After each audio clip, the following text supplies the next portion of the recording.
জয় শ্রীকৃষ্ণ। আমার আজকের গল্প রামের বনবাস যাত্রায় দশরথের মৃত্যু।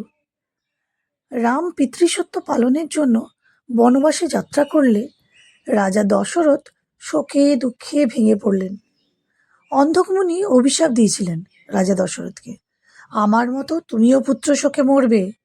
সত্য হলো, সেই অভিশাপ সত্য হলো। রাজা দশরথের পুত্র শোকে মৃত্যু হলো। অযোধ্যায় যখন এইসব কাণ্ড ঘটছে, ভরত তখন তার মামার বাড়িতে ছিলেন, তার সঙ্গে ছিলেন শত্রুঘ্ন। তাই দশরথের মৃত্যুর সময় তার কাছে চার পুত্রের কেউই ছিলেন না।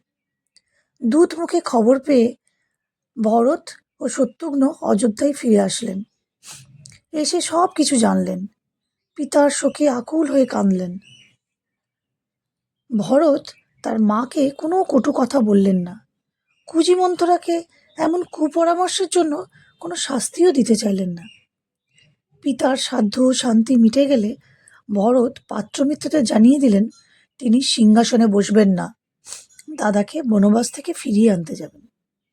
আজ তবে এইটুকুই। ভালো লাগলে একটা লাইক করে দিও। টাটা।